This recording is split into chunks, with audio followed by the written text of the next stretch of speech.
present Sherry Eglin from On the Youth Programs, presenting Marijuana 101. Thank you so much for that, Jeremy. I appreciate the intro. And thank you so much for your time. I really do believe time is so precious, and I really hope I can do everything I can to honor the time that you're sharing with us today. As Jeremy said, my name is Sherry Eglin. I'm the Associate Director of Omni Youth Programs. There's my email there, sherry@omniyouth.net. Feel free to email me at any time, especially if there's anything in today's presentation, maybe you don't feel comfortable asking in a public forum, you want to send me an email, or if you just want, hey, I really liked that slide, can you send me that information or a link to that? I love sending resources out. I also will make the slide presentation available to Jeremy in a PDF form, so it's easy to email, and then he can send that out to if anybody just kind of wants copies of the slides. We can absolutely do that too. And Sherry, I'm sorry, I just want to mention one more thing before we get started.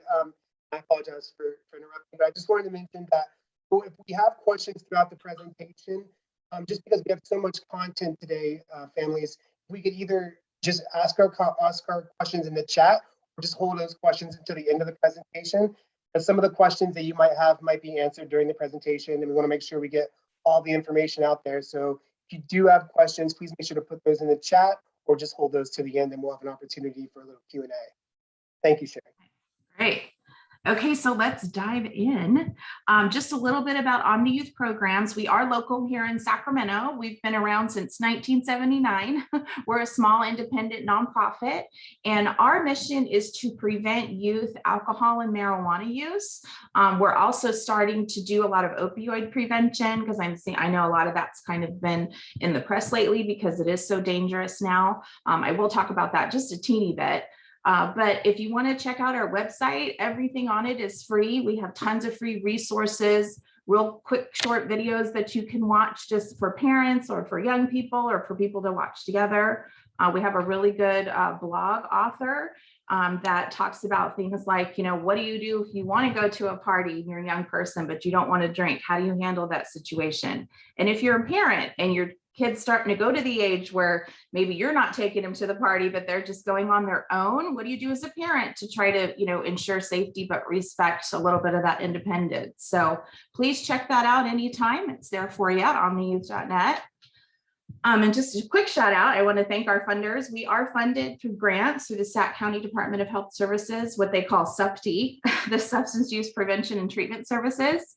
So what's cool about that is everything we do in Sacramento and Sacramento County is free. So if any of this information you think would be valuable anywhere else you go or belong to, whether it be school or church or any other work organization, we even had a mom host the other day. She just invited her teenage son and a bunch of his friends and parents and kind of hosted a chat in her living room.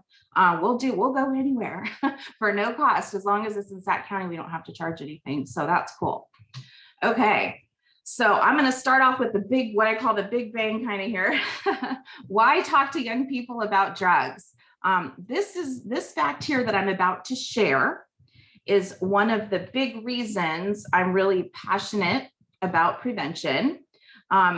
What this slide is talking about is that addiction and substance use issues are really something that starts in childhood. It's really a childhood disease. And we don't think of it like that because usually people are older when they seek treatment or go to, have resources for things like that. But did you know that because the brain is in such a kind of a really unique, a really important stage of development, and when teenage years are happening, that if somebody uses a substance, no matter what it is, whether it's tobacco, alcohol, marijuana, if they use it for the first time before they're 21, their chances of being addicted to that substance later in life is like 40 to 80%, kind of depending on the drug and how often. Now, that very same person, the same kind of background and environment, if they wait till after they're 21 to use a substance for their first time, their chances of addiction later in life go down to under 10%. That's a really, really big difference. And, if you know anybody that's struggling with addiction or is in recovery, that's an awesome accomplishment. It's a really difficult thing to accomplish. And it's definitely not, I don't want to give the impression that's anything to be feared or worried about, but it's kind of just one more thing. If you talk to people that are in recovery, they would rather, I'm sure, not have to deal with that.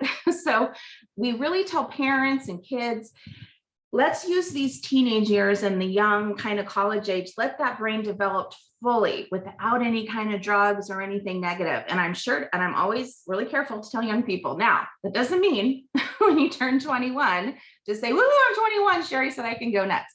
That's not what it means. But the longer the age of onset is, the less likely addiction will happen later on.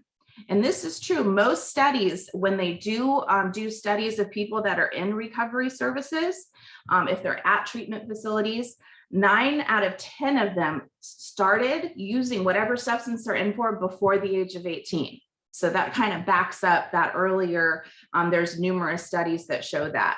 So anything that parents can do and teens can do to help each other to avoid those things, that gives you such a better chance for the future that you do want to have. Here's just a look at what's going on right now in terms of drug use for young people. What you're looking at here is it's divided by age, and then the blue is alcohol, and like the light kind of tan is tobacco, and then the darker like burgundy reddish is marijuana. So you can see alcohol is still by far the #1 substance abused by young people, but marijuana is really catching up because especially with legalization, more and more places are doing that. It's becoming more available. It's becoming more normal because it is legal, and young people just don't think that there's any danger with it. And if you look carefully at the age difference, if you look at between age 13, say, and age 17, or between 8th grade on the graph to the right, 8th grade and 12th grade, there's a big jump between those years. And this is kind of what we call the prevention sweet spot. So those are the years that it's especially important for parents to try to do what they can to be aware of some of the dangers that are out there and try to support and communicate with our kids as often as we can. And we'll talk about how to do that a little bit later on. The good news is I hear a lot of times when I'm out there, well, aren't kids just going to be kids? I did stuff when I was young. Kids are going to do what they're going to do. And that's partially true, right? I was a teenager once, getting longer and longer ago, unfortunately. But what you're looking at here, this is a really cool study that they did over from 1975 all the way to 2010, which is a long time. And they asked 12th graders, seniors in high school, they asked them, how dangerous do you think it is to use marijuana? And do you use marijuana? And they asked those 2 questions. And if you look at the graph here, you can kind of see when they thought the risk of marijuana was low, like here between the 75 and the 1980s, when they thought it was low, use was really high, right? But then check out what happens kind of early, mid 90s, perceived risk went up. And then what happened to use? It went down. And you kind of see these numbers bowing off each other. Now this does stop at 2010. I have a feeling if it went to 220, it would look a little bit more like it does here in the mid 70s. I think definitely perceived risk, how dangerous marijuana is, has gone down and use has gone up as a result.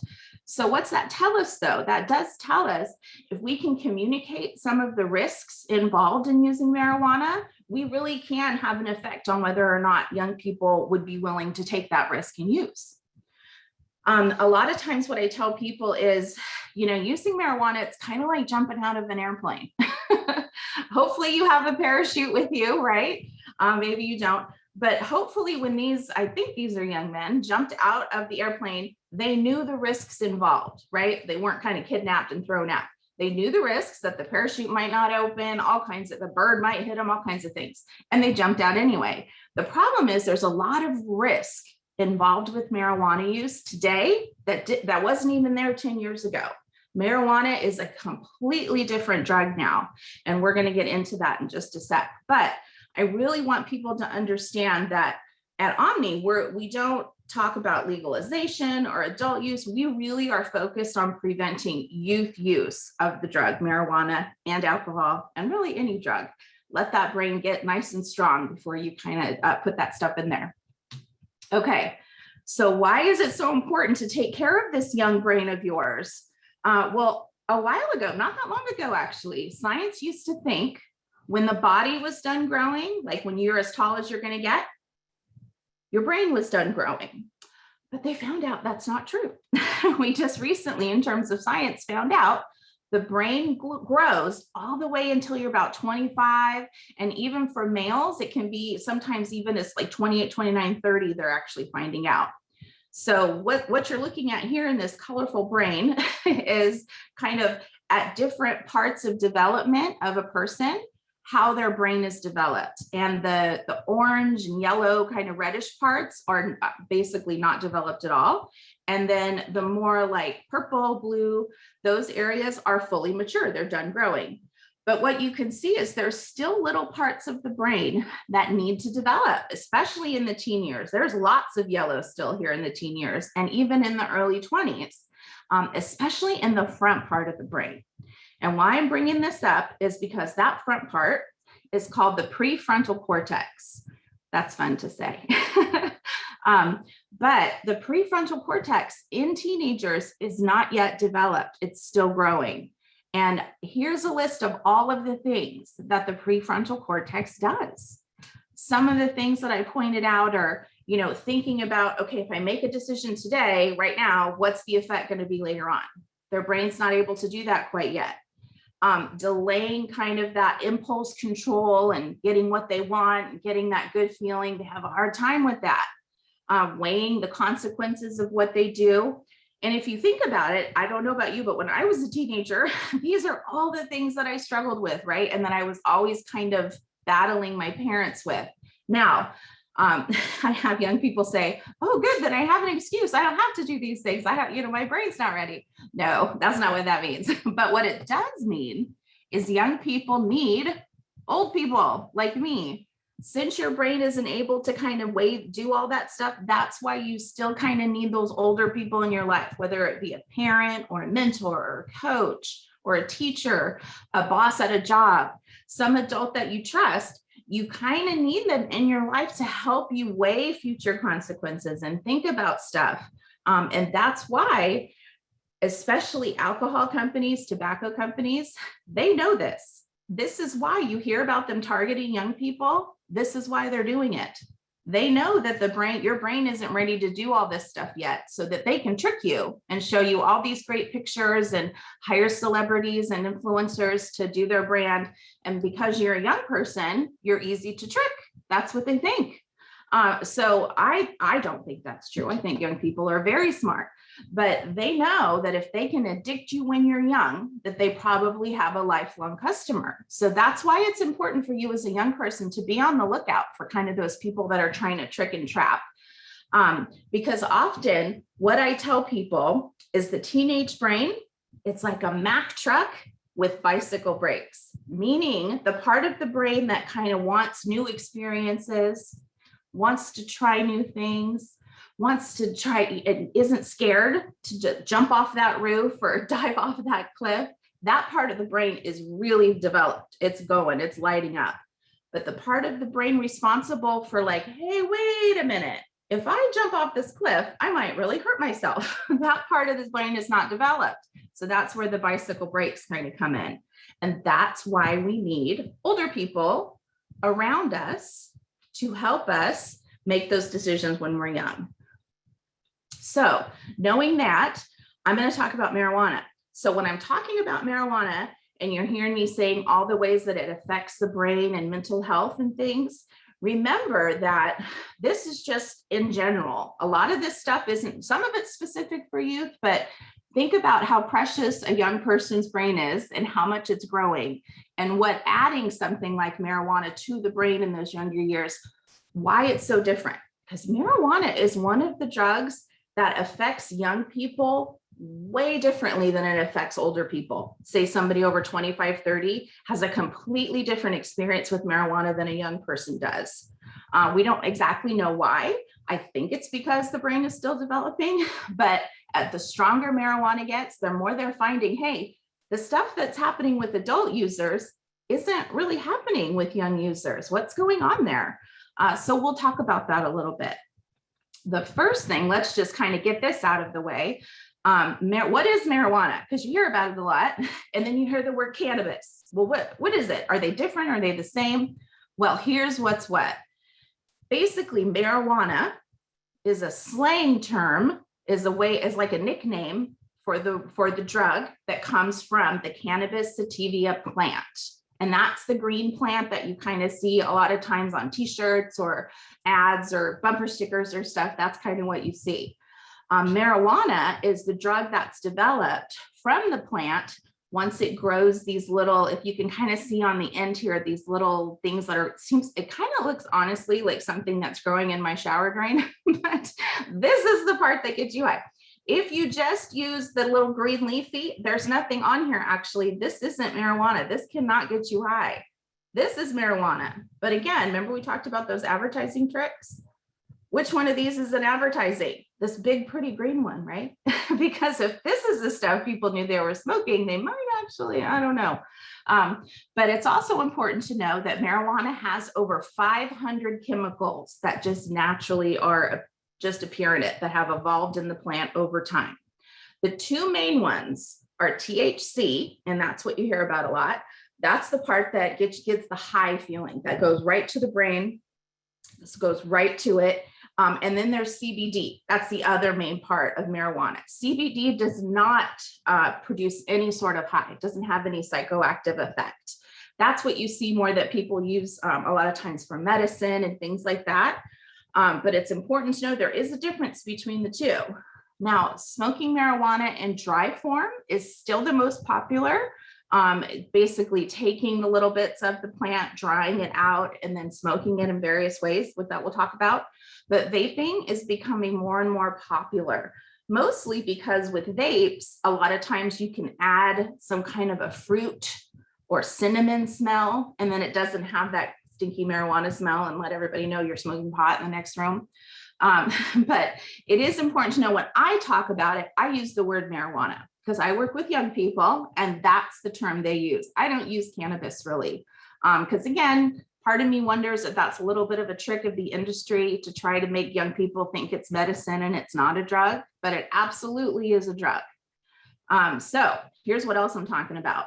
Potency. Remember how I said the marijuana of today is completely different than even 10 years ago? And even now, the way things are going, even 5 years ago, marijuana was different. It's a completely different drug. Here's what I'm talking about. Remember, THC is the part of marijuana that gets you high. Well, let's look at potency. If you're talking about marijuana back in the day, it's kind of like comparing the car on the left to the car on the right, right? They're both cars, they're both automobiles, but very different, right? And that's kind of what we're talking about. We're talking about yesterday's marijuana compared to today's marijuana. And here's what I'm talking about. The THC, what's happened is, especially when marijuana has become more popular and legalized, that gives incentive for people who sell marijuana to figure out how to make the high the biggest and best they can. So they genetically kind of manipulate the leaf to try to get the highest level of THC possible. Back in the 60s and 70s, which some say is like the kind of heyday of marijuana, it was like 1 to 3% THC. That's how high the THC went. Didn't go much higher than that. Then in my days, the 80s, early 2000s, it got up to maybe 5%. That was some really good weed if you had 5%. Today, just in the dry form, it can be as high as 30. And actually, I'm seeing more now, 35, 36% just in dry form. Now, if you're talking about vaping, when you get marijuana that's able to vape, we'll talk about it in a minute, it goes through a procedure of actually extracting just the THC from the dry form. So you can have up to 100% THC if you're using it in vaped form. So we're going from 1 to 3% THC to almost 100% in a pretty short time in terms of our biology. So it's something to keep in mind, especially if you're a parent, you're thinking, oh, they're smoking pot. I smoked pot when I was young. It's no big deal. You really kind of need to check with them what kind of pot they're using, what way they're using, because that can really mean a lot of different things. The other thing to know, remember how I said THC and CBD are the two main kind of chemicals? THC gets you high and CBD doesn't. Well, here's the thing. with all of the people out there making the THC so high, the CBD actually goes down. These two things can't really exist together. They kind of polarize each other. And when you really make the THC go up really high, you're making the CBD go down. Same thing happens. If you have really high levels of CBD, then THC goes down. So a good way to think about it is somebody is using marijuana for a medical benefit. It really shouldn't be getting you high. It should be much more CBD than THC. Here's some examples of that, because sometimes people don't believe me. These are straight from some pot shops or marijuana distribution places where you can legally buy. You'll look here. This is, again, the concentrate that is made. 74% about THC. The CBD is almost non-existent. This is a little post from Pinterest from, it looks like a young lady from her hand, but she's about to do 90% THC. And here's another one. This is hood oil. This is in Oregon because it is illegal in Oregon. You can see the THC is about 73% and the CBD is so low, you can't even measure it. Same thing over here.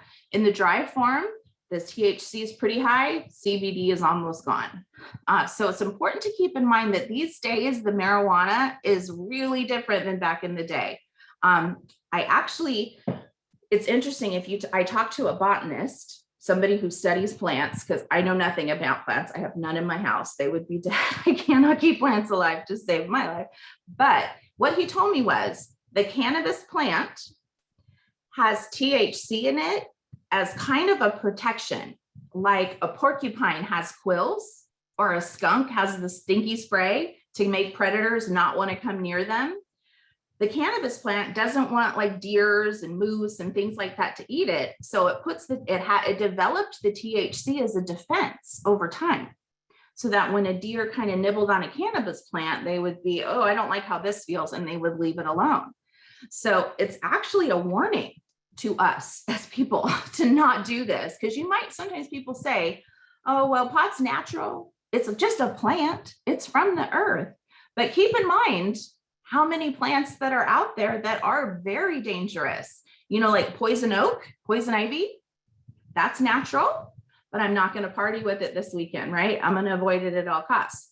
Just because something is from the earth doesn't mean it's necessarily safe. And also keep in mind, if you did just perhaps, or you're out hiking somewhere in the jungle and you come across a cannabis plant just naturally growing, again, that THC is going to be about 2 to 3%. Nothing growing wild in nature is 30%. That's all done in a lab and genetically kind of manipulated. So keep those things in mind. Here's another thing that's kind of worrying. Not only is the potency higher, but people that use marijuana are using it more frequently than in the past. What you're looking at on the left, this is from a really cool resource, actually, if you guys want to check out a website. It's called SAM, Smart Approaches to Marijuana. Kevin Sabet is there. He has some really good TED Talks and a really good book out now. But anyways, this is from them. And what they did here, if you think about the average pot smoker, the person that smokes marijuana, just on average, if you take all the numbers, if you looked at the average pot user back in the day, 70s and 80s, it would be like they consumed as much caffeine in a 20-ounce bottle, say, of Coca-Cola. Now, the average pot user is consuming as much caffeine as 33 16-ounce cappuccinos a day. That's the average amount of THC. Now, they're not doing caffeine, of course, but they're trying to let you know that's how much more THC the average user is consuming every single day.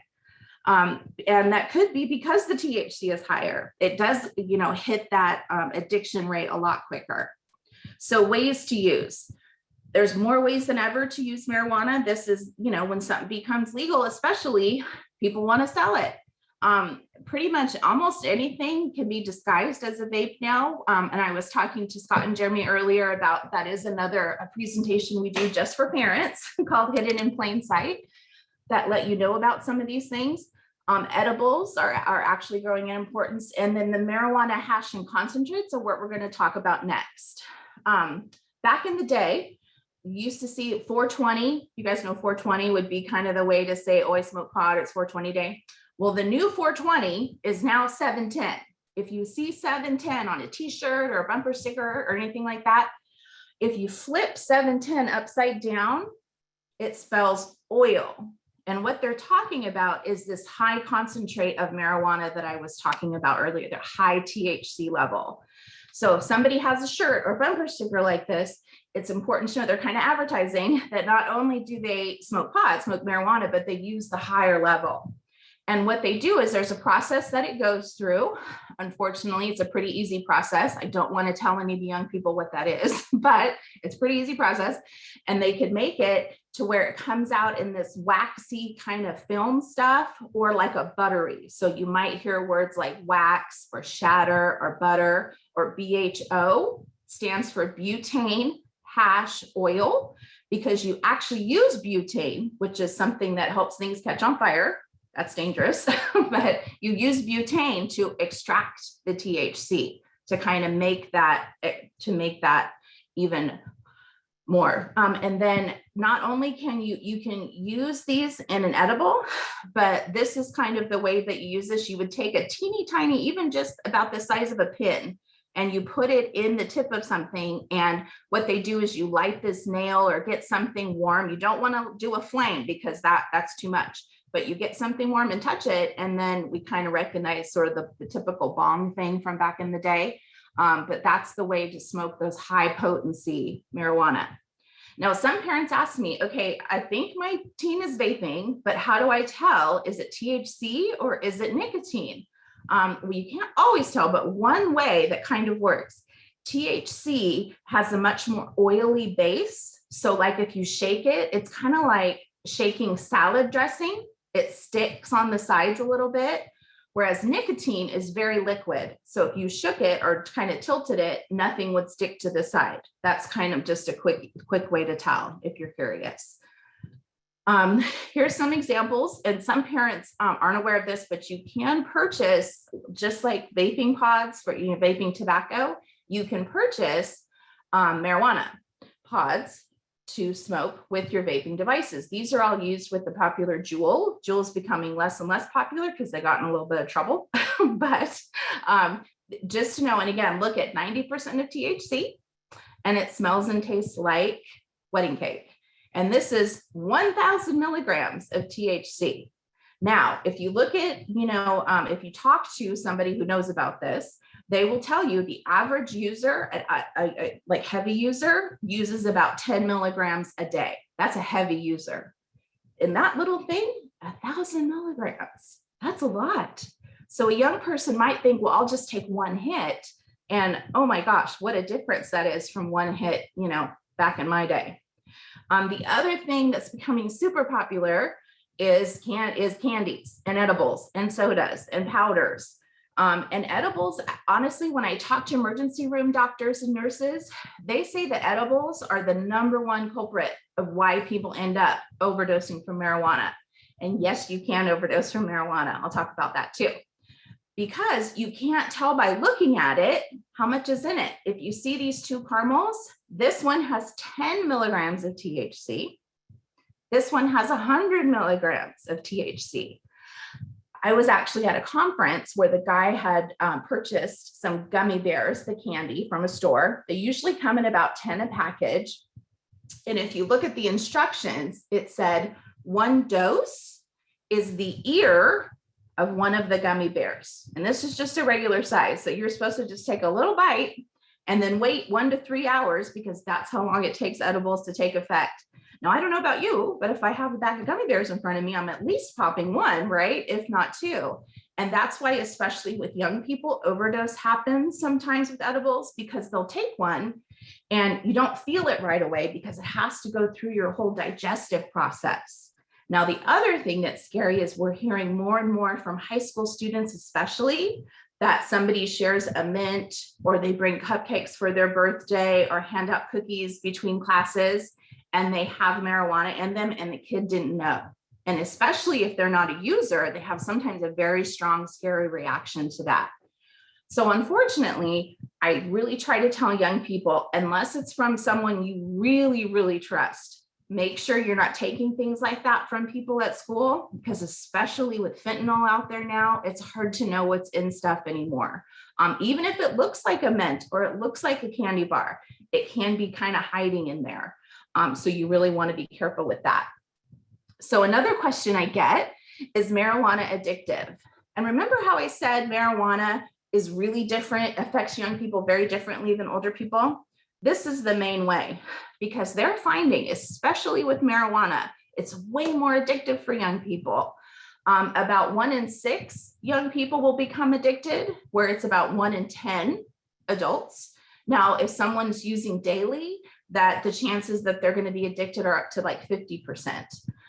What you're looking at here is different ages, either 12 to 17, 18 to 25, and you're looking at when they go to rehab places or treatment facilities, what is the drug that they're in there for, that they're in there trying to kick the habit up? Well, if you notice, on the younger age, marijuana is much higher than any of the other. And this is actually from 2013. And I think the last little conference, it was on Zoom, but the various treatment facility people were saying when they have people under the age of 18 checking into rehab, about 80 to 90% of the time, it's for marijuana. And they said they didn't see this 10 years ago. They would very rarely have anybody in for marijuana, let alone a young person. But young people are really getting addicted pretty quickly. Is it because the higher THC? Maybe. You can have withdrawal symptoms from marijuana. This is another reason we know it's addictive. If you're somebody that smokes semi-regularly, you can have withdrawal symptoms. And it's important too for parents to know, because some of these things you might think, oh, maybe they're having some mental health issues, because mental health is a real concern, especially now with COVID. But a lot of the stuff, especially if they've used marijuana, can be from that. I'm hearing from more and more mental health professionals that will ask their teenage and adolescent clients, do you use marijuana? They come in asking for some kind of anxiety medication and say, you know what, hold off on the marijuana for a couple of weeks and let's see how you do. And they find out after a couple of weeks of not using, a lot of their anxiety and depression and things like that are starting to actually go away. Well, why is that? Wouldn't marijuana help anxiety? Because when you smoke it, you kind of feel chilled out, right? So it seems like it would help you. Well, actually, that's not true. Marijuana in the long run actually increases anxiety. Who knew this? Well, here's kind of what we're talking about. We're going to get a little sciencey here, but what you're looking at here, the green, is something your brain produces called anandamide. And anandamide is a natural chemical that we really need to like calm us down when we get anxious. Now, the purple is what THC looks like to our brain. Now, if you're looking at these two, especially if you look at the bottom half here, that's the part that connects to the brain receptor. They look almost exactly the same, right? So you can imagine if somebody is smoking, especially really high THC, their brain gets confused and it thinks, I have way too much anandamide in here. They think it's anandamide. They don't know it's something different. So your brain says, okay, I have to stop making anandamide. So it stops that natural production of anandamide. So if you're sitting in class and you have a test and that anxiety that kind of happens, everybody else in your class that's not using marijuana has that reserve of anandamide to kind of pull from to calm them down. But a marijuana user doesn't. Their brain doesn't have that kind of, back there in storage for you to grab onto. And that's one of the main reasons why, again, even though when you first use marijuana, you kind of feel calmer, okay, that feels better. But actually in the long run, it's making your anxiety much, much worse. Here's some pretty cool, I like brain scans just because I think it's cool that we could do this now. This is another really good resource. Amen, Dr. Daniel Amen does a lot of brain scan research. If you want to check out his website, it's really cool. But what you're looking at here is a healthy brain versus the brain of somebody, a 28-year-old who used for about 10 years, mostly on weekends. Now, if you're looking at kind of the holes here, these aren't actually like holes in your brain that you could like stick your finger through, gross. These are areas of the brain that are dead or they can't make connections.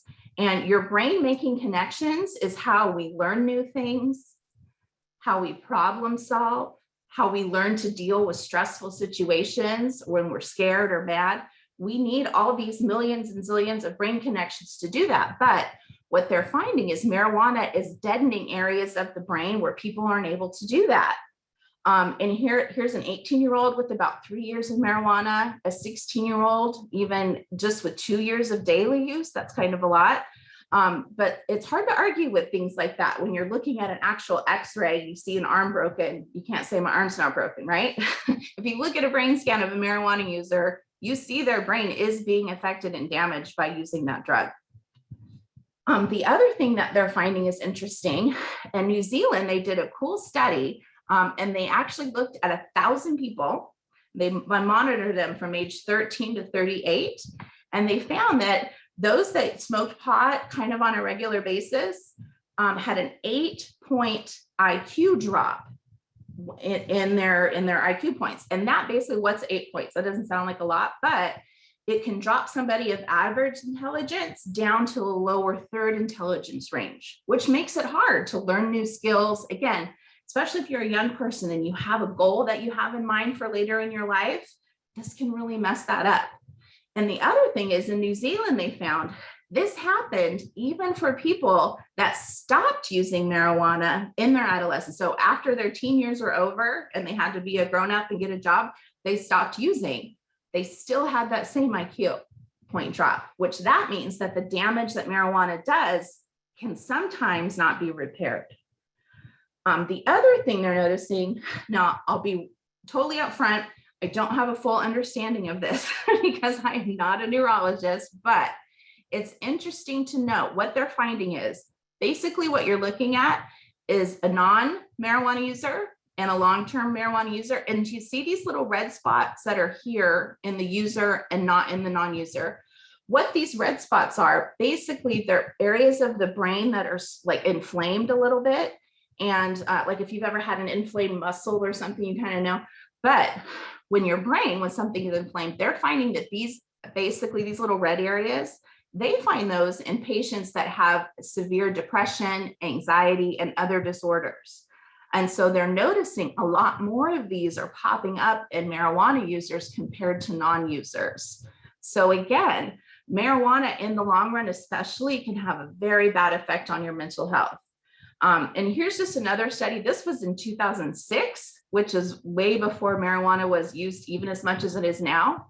And basically what they found, the green is the general population, they took everybody in the world. This is how many people had this anxiety disorder. And then they looked at, well, let's look at the number of people that have marijuana dependence that have this anxiety disorder. And you can look at how much higher things, especially like anxiety and depression, were for people that used marijuana versus did not use marijuana. Now, some people might say, well, that's because people that are depressed or anxious are more likely to use marijuana to kind of self-medicate. That could be true. But it's definitely something, I call it, we can't really say what's cause, what's effect, but I call it things that make you go, And this kind of makes me go, something's going on here, right? Okay. And lastly, this is actually kind of the scary part, especially for young people. There's some really good organizations out there. Johnny's Ambassadors is one. That might be a good guest speaker for another time, guys. Their lead person is amazing. They just had a spread actually in People magazine this last month. She's a mom who lost her son to a psychotic break from high use pot potency. That's hard to say. Anyways, but they're finding that youth who regularly use marijuana are about 7 times more likely to attempt suicide. And that's from a psychiatry journal. That's just from a really, probably the most looked at for mental health professionals. And here's the other thing they're finding. Out of all the drugs that can cause those temporary kind of psychotic symptoms like schizophrenia or bipolar, they're finding that cannabis most often goes from just like temporary psychotic to permanently psychotic. So it'll cause it. A lot of drugs will cause this kind of thing, but then after you stop using, you recover, it goes away. But they're finding marijuana more than amphetamines or opioids or hallucinogens. Most often, if somebody has like that kind of psychotic break, they call it, even if they stop using, they kind of stay with that. So it seems to be, for some reason, especially in young people, triggering things like schizophrenia and bipolar. We're not sure why. But again, things that make you go, something's going on there. So real quick, effects on the body.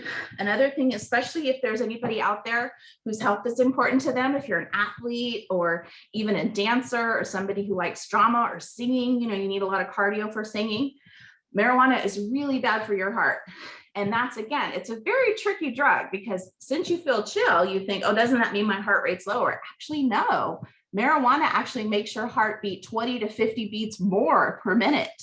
And they're finding, again, ER doctors and nurses are saying, I'm having like teenagers in here with strokes and heart issues, and there's no reason that they should be having this other than the fact that they use marijuana. So you really are, especially if you're somebody who struggles with heart issues. I spoke to a teenager the other day who actually does have heart issues, and he says he smokes marijuana because he thinks it helps calm him down. And once I let him know and showed him some of the research and what it does, he immediately stopped, because it really is actually bad for your heart. And secondhand marijuana smoke is actually not any healthier than secondhand. We kind of know that the jig is up sort of on tobacco smoke. And that's why it's important to know. I like to make sure people know out there that just because marijuana is legal here in California, it isn't legal to just smoke it wherever you want.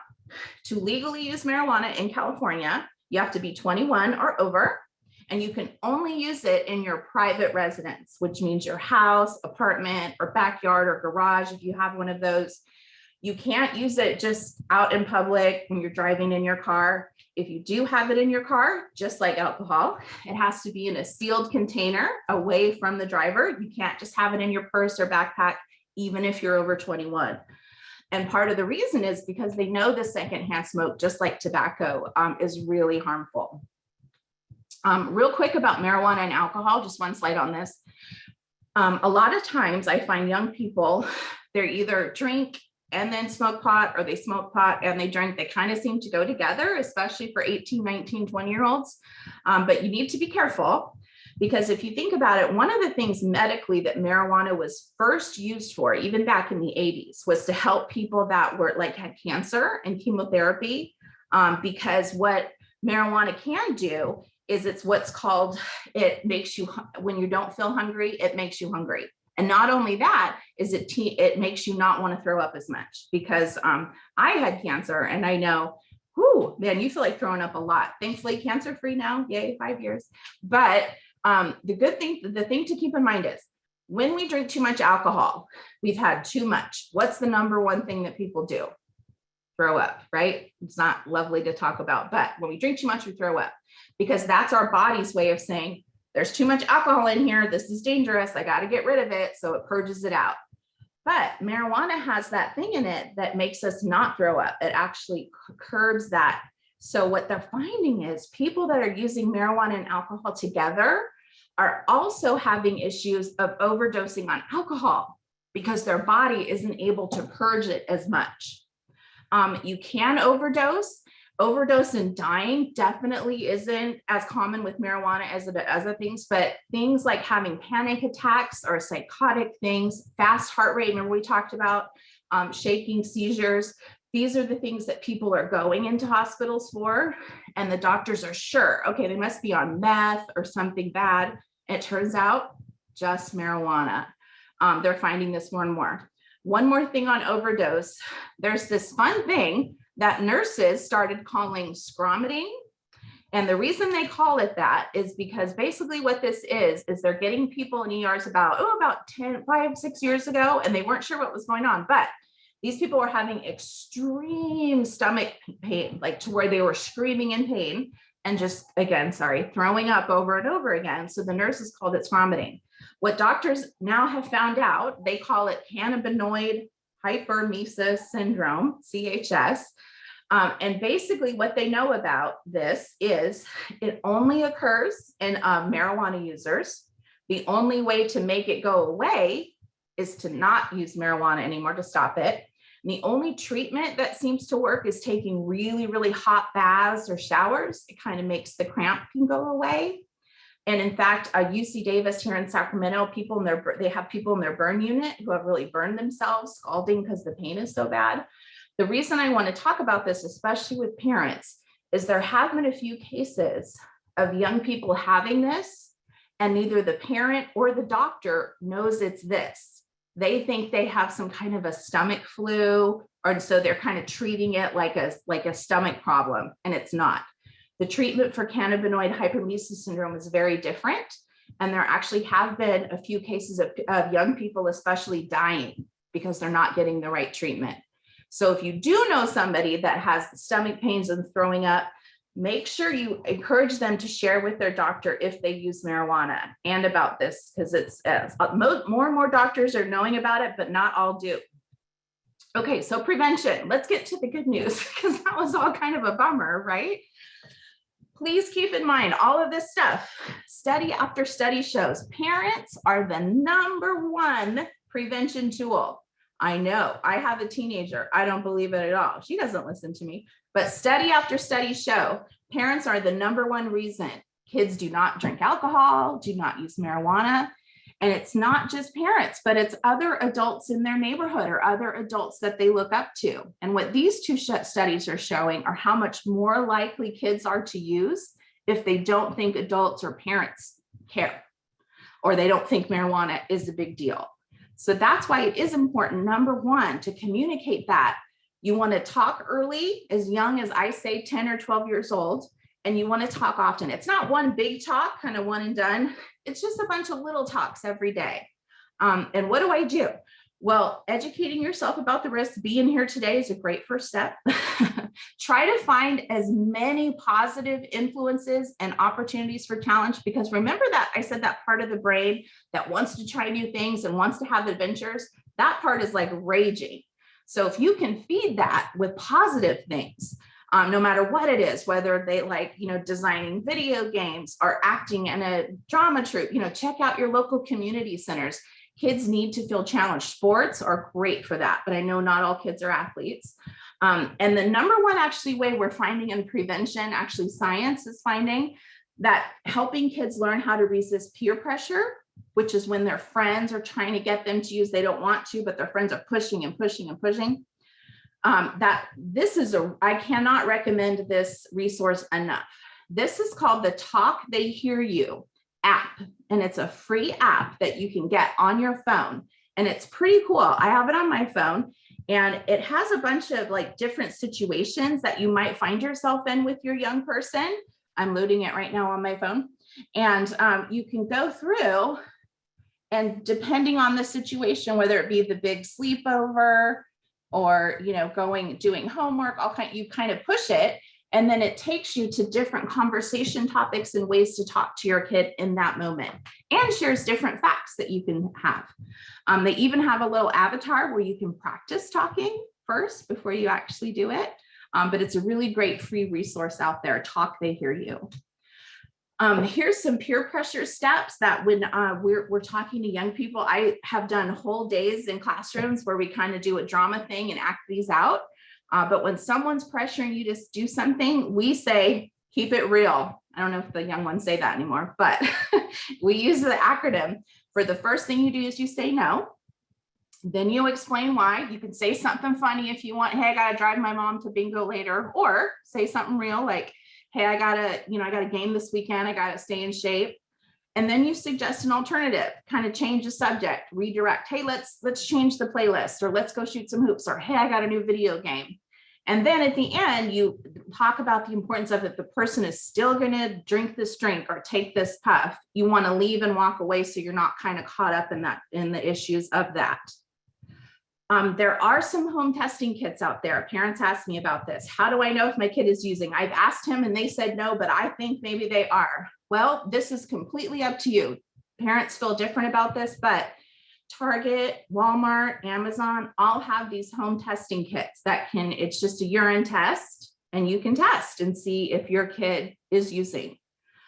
This is something brand new on the market. So I don't know a lot about it yet or how effective it is, but it's very interesting. It just launched in October. It's called Verifique, and they come with 4 little pins, And what you can do is you can put it on either an edible or a vape or something like that, and it'll tell you if it has THC in it. And they have another kit where you can put it on a pill and see if it has fentanyl in it. So it's kind of like a home testing kit, not to see if somebody's using so much, but to see if that product that they have might have THC or fentanyl in it. So it's something new. Here's an example of some of the resources that we have on our website. Just quick fact sheets and how to talk to your teen. Like if they say this, what do you say? Those are there free. Feel free to distribute those and use them however you see fit. And one more thing, this is a great organization, but also we have something called the Sacramento County Coalition for Youth. We meet the first Wednesday of every month. Yesterday we met on Zoom. It's young people and parents and professionals and all kinds of people that come together. The kids actually in the Sacramento made this Future Forward campaign. You're going to see some advertisements coming up, but they started it and made it. We would love to have you. But that's it for me. So I'm sorry if I went too long. I get talking about this stuff and I have the hardest time. But please feel free to contact me with any questions, or if you want any more information on something, I'd be happy to send you anything or come speak. And Chris is also our outreach coordinator. He's a lot of help there. But thank you so much for having me. And I'm going to flip it back over to Jeremy with your stuff here, if that's good. Thank you so much, Sherry. That was a lot of great information. So for the sake of time, I just wanted to be able to share just some services that we offer at the district, and then we'll take some questions. I also see some people had questions regarding the survey. So after we do our questions, we'll have about 5 minutes for that, and then we'll launch our poll at the end. So please stay there just to answer a quick 5 questions about training today. And then if you do answer those questions, you will be entered into the raffle. And the winners are randomly selected, and there'll be 3 winners. Then you will be contacted by email. So you'll have to take that poll or take the survey, and then that's how you will be answered, because I saw those questions on there. So real quick, prevention curriculum. So we are tobacco use prevention education. So our main focus with our grant is focusing on tobacco use, vaping, but we also know marijuana intersects with a lot of that too. So we have 3 different curriculum that we use. For 6th grade, it's Catch My Breath, which focuses more on vaping. Project Alert is more for 7th and 8th grade, and that has 11 lessons that actually goes over more than just tobacco vaping. It does touch on marijuana, alcohol, and other drugs as well. And then for our 9th grade and up, we have the Stanford Tobacco Prevention Toolkit that we use for our prevention. There's also a cannabis toolkit that they've developed too, which, if teachers are, needing more information or resources, that's something that we do offer to them as well, and counselors as well. For our youth development, we partner with Sacramento County Office of Education to offer the Club Live programs for 7th and 8th grade, and then Friday Night Live for 9th through 12th. And those really focus on youth development, community outreach, doing projects that focus on just drug prevention, Red Ribbon Week, and then other times throughout the year when we're looking at holding awareness rallies and prevention activities. We also provide intervention to students that are using. Typically, this is, we find out through referrals to the school if they're using. Also, sometimes there are self-referrals or referrals from parents. So if you do have concerns or you'd like us to talk to students, we're going to share our contact info. And we're going to talk about the intervention thing briefly. With cessation, typically that's more for the vaping and tobacco, but we do use Kick It California and then Why Vape. And then for family and community engagement, that's just what we're doing now, and we're offering trainings, outreach at school sites, and different opportunities for families to be engaged in that regard too. And we found the virtual meetings that really accommodate everyone a lot better. So we're going to probably continue that format, but also as we transition back into more in-person situations, we'll be conducting more things in communities for those who want to attend. And could you go to the next slide, please? So Scott, you want to talk just real brief quickly about the referral process? Yeah, absolutely. And can you guys hear me okay? Yep. Perfect. So just in case any of you as family members, parents, if you guys suspect anybody that are family members, children, if they're trying alcohol, tobacco, or drugs, and you have you have a fear of that, you can reach out to us, myself and Jeremy. But typically, like Jeremy said, we get the referrals from our school sites. So whether it be from our health services staff, if they notice something that's going different with the student, any kind of like what Sherry was talking about, any type of overdosing or just acting differently, health services staff will kind of support those students, find out what's going on, and get them the help they need. But in the future after that, the counselors will reach out to us. They'll talk with the administrators and principals at the school site, and then let us know if they need intervention for certain students and what the reasons for. So if you guys do have any referrals, feel free to reach out. Edilberto just put our information, which is also going to be on the next slide.